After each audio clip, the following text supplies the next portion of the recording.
It's like really bittersweet to be playing All-Stars, kind of a fun show match as opposed to the serious LCS because, well, the biggest thing is I'm like highly competitive and all I want to do is show like my skill and show what I have.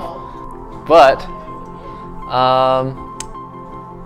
it's nice because I just can like give my fans what they want. They want fan service, and so I can have fun and maybe showcase a little bit of my skill, but mostly just like represent North America in a very fun, casual way, which hasn't really been done before.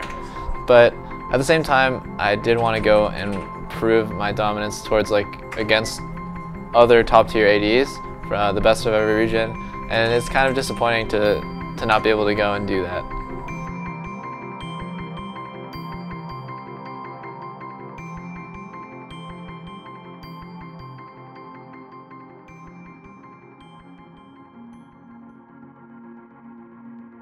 I'm happy for him because it's international experience and it's experience that he would never normally get.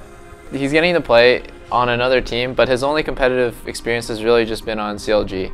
So where like me, I played on a bunch of different teams. I played at last year's All-Stars with a bunch of different players from all different like teams of North America, and it's just a really good experience for him. I hope it'll help him get better for CLG, like as a shot caller and as a mid player. I expect him to maybe take away some things from playing with Cloud9, who's the best team in North America right now. And it was like a really eye-opening experience for me as a player to go to All-Stars and perform well. So I hope Link does well, and I hope he takes away like nice lessons, like how another team's dynamic works, and he comes back with like more confidence. Because playing in front of a crowd of LCS, which is maybe like 500 people, versus playing in front of thousands of people who are cheering and screaming, it's a way different experience, and it can make you more comfortable, or do something to your play at least.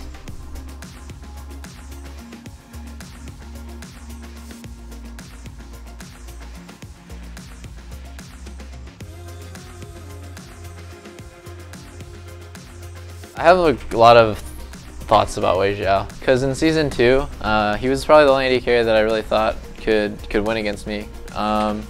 When I was in my prime, I would still look to him because I knew that he was so good and because he was so well respected.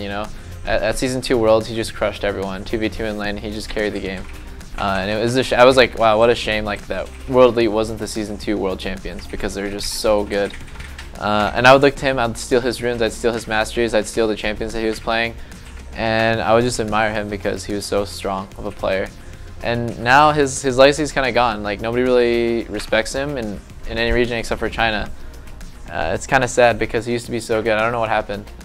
When I think of how he was before, and then I played him at All-Stars, like my kind of like idol, the only person I really looked up to, and I beat him in lane, I was like, whoa, what happened? He kind of fell. And then ever since, I feel like he's just kind of spiraled down, and he's been not as strong as he used to be.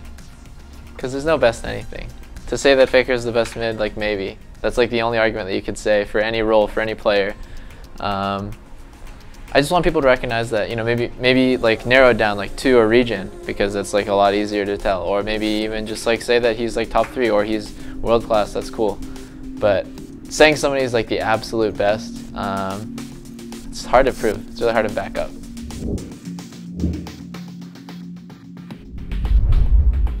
People are gonna try to force me to like be who they want. Like, they have this picture of me in their head and they're like, do this, like I want you to say this. Jouster, kind of since day one. Of course, Doublelift's the only one left, but you gotta stay true to your team, so.